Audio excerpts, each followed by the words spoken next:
Movie के start होते ही हमें कुछ साल पहले का टाइम दिखाया जाता है, जहाँ पर कुछ वर्कर्स एक माइन में काम कर रहे होते हैं। उन पर नजर रखने के लिए वहाँ एक डॉक्टर भी होता है, जिससे एक आदमी बताता है कि वर्कर्स को यहाँ पर काम करते हुए कुछ रेडिएशंस यानी शुआएं महसूस हुई और उन्हें लगा कि शायद यहाँ पर यूरेनियम है, तो वो बहुत खुश हो गए। उन्होंने बड़ी बड़ी मशीनरी यहाँ पर बुला ली और काम शुरू कर दिया कि देखते ही देखते काम के दौरान वो जमीन अंदर घुसने लगती है, यानी एक गार में जाने लगती है।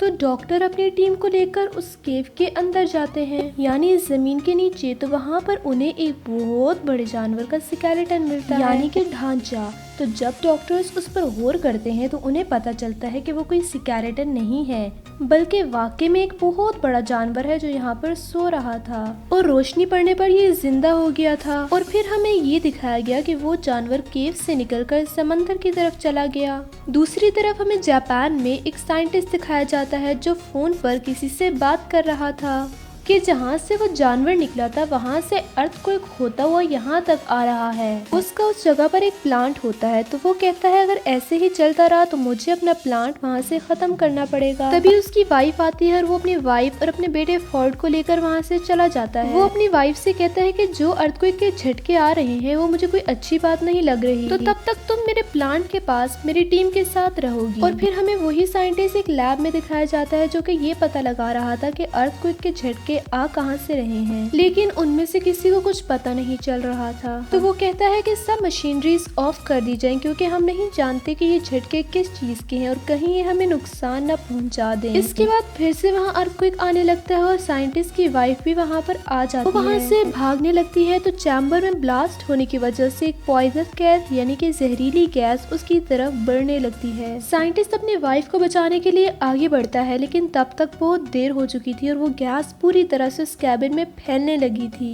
तो वो कहती है कि दरवाजे बंद कर दो इससे पहले कि वो गैस यहाँ तक पहुँच जाए। और ना चाहते हुए भी साइंटिस्ट को वो दरवाजा बंद करना पड़ता है और इसके बाद वो बहुत उदास हो जाता है, क्योंकि उसकी वाइफ अंदर रह गई थी और वो उसको कहती है कि हमारे बेटे फोर्ड का ध्यान रखना। और उसके बाद रेडिएशंस की वजह से वो पूरे का पूरा प्लांट ब्लास्ट हो जाता है। फोर्ड भी अपने स्कूल से ये सब कुछ देख रहा था।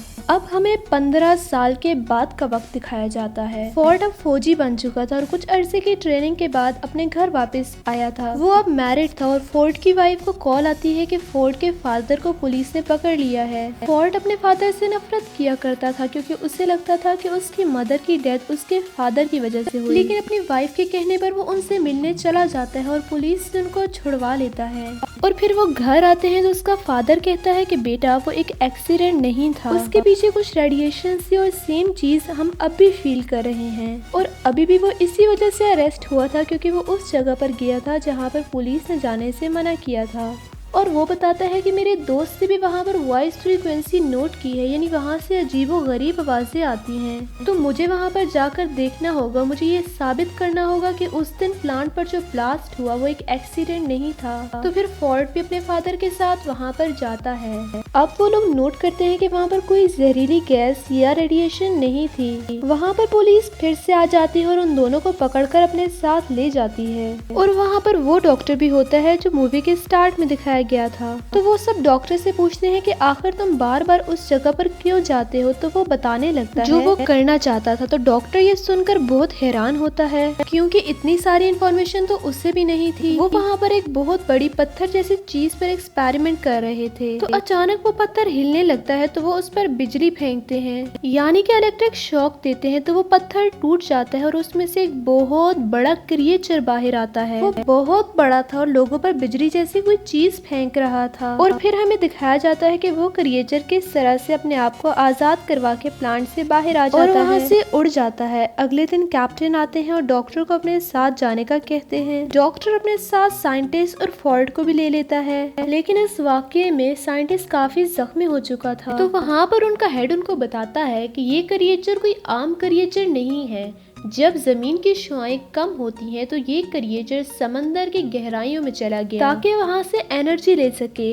और फिर वो बताते हैं कि हमारी कंपनी को भी इसी क्रिएचर को ढूंढने के लिए बनाया गया। वो आज तक नहीं मिला और उसका नाम गॉडजिला था और ये वही जानवर था जिसे लोग अर्थक्वेक समझ रहे थे। और वो चलता चलता जापान के एक प्लांट में आ गया क्योंकि उसे ऐसी जगह चाहिए थी जहाँ से वो बहुत सी एनर्जी इकट्ठी ले पाता। इसी के साथ हमें दिखाते हैं कि साइंटिस्ट की वहाँ पर डेथ हो जाती है और वो लोग बहुत परेशान हो जाते हैं कि आज तो ये मरे हैं, कल को कोई और भी मर सकता है। अचानक से हेड को कॉल आती है कि समंदर से अजीब और गरीब रेडिएशंस बाहर आ रही हैं और उन्हें पता चलता है कि वो क्रिएचर वहीं पर मौजूद है और वो वहाँ पर न्यूक्लियर बॉम्ब खा रहा था क्योंकि उसे एनर्जी चाहिए थी। लेकिन वहाँ पर उन्हें उसके साथ साथ किसी और चीज के भी सिग्नल्स मिल रहे थे। वहाँ पर कुछ लोग भेजे गए थे जो देखते हैं कि समंदर से बहुत बड़ा जानवर बाहर आ रहा है।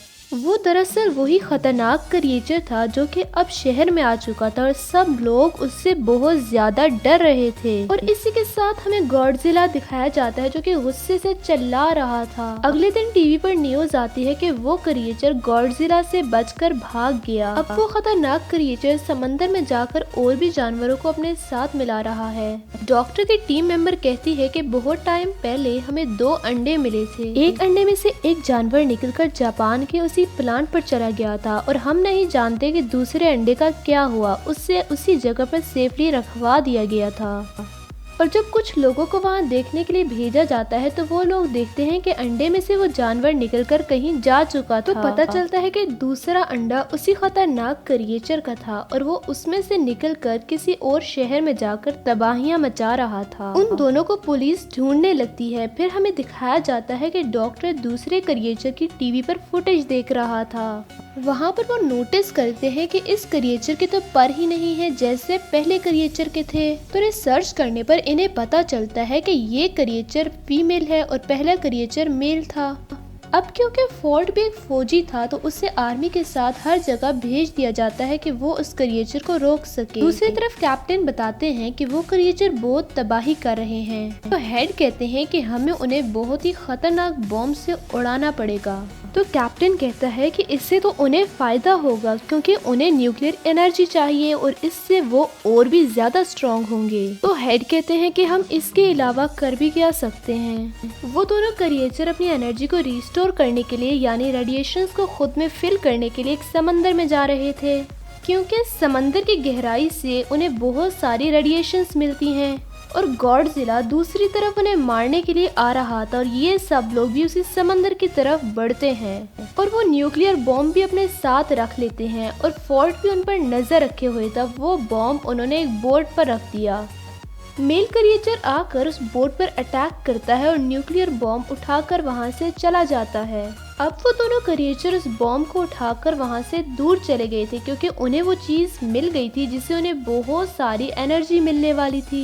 आर्मी और हेड का ये प्लान पूरी तरह से जाया हो चुका था और वो लोग सोचते हैं कि हमसे तो कुछ भी नहीं हो पाएगा, शायद गॉडजिला ही अब हम सब की जान बचाए। फिर हमें दिखाया जाता है कि वो क्रिएचर शहर में बहुत सी तबाही मचा रहे थे लेकिन लकीली गॉडजिला भी वहाँ पर आ जाता है और आर्मी भी वहीं पर होती है। फिर हमें दिखाया जाता है कि गॉडजिला उस क्रिएचर के सामने आ जाता है और ये लोग लड़ने लगते हैं। वो क्रिएचर बहुत ही बड़े थे और लड़ते लड़ते बहुत सी चीजें डिस्ट्रॉय कर रहे थे। सब लोग पीछे हट जाते हैं। यहाँ पर अभी सिर्फ मेल क्रिएचर ही मौजूद था तो गॉडजिला उससे आसानी से लड़ रहा था और वो उसे मारने ही वाला होता है तो पीछे से फीमेल आकर उस पर अटैक कर देती है और अब गॉडजिला उन दोनों से अकेले लड़ रहा था और यहाँ गॉडजिला को उन दोनों का मारना काफी मुश्किल हो रहा था। दूसरी तरफ हमें दिखाया जाता है कि आर्मी को अंडरग्राउंड यानी जमीन के अंदर एक घोंसले में बहुत से अंडे मिलते हैं जो कि फीमेल क्रिएचर ने दिए थे और गॉडजिला के लिए इनको हराना काफी मुश्किल हो जाता और आर्मी वहां पर एक बॉम्ब पर टाइमर लगाकर बाहर आ जाती है और उस जगह पर वो बॉम्ब ब्लास्ट हो जाता है और सब के सब अंडे उसमें तबाह हो जाते हैं। जब मेल और फीमेल क्रिएचर दोनों ये देखते हैं तो उन्हें अपने अंडों की फिक्र होने लगती है और वो गॉडजिला को छोड़कर उस तरफ भागते हैं। अब इस धमाके से गॉडजिला को ये फायदा हुआ कि इस धमाके की रेडिएशंस गॉडजिला में एनर्जी की तरह जाने लगती हैं और उसने वही एनर्जी यूज करके अपने मुंह से उन दोनों क्रिएचर्स पे फेंकी और गॉडजिला काफी स्ट्रांग हो गया था और वो दोनों क्रिएचर से पूरी ताकत से लड़ रहा था। और यहाँ पर गॉडजिला मेल क्रिएचर को मार देता है। ये देखते हुए फीमेल क्रिएचर को काफी गुस्सा आता है और उसे इस बात का भी गुस्सा था कि आर्मी ने उसके अंडों को मार दिया।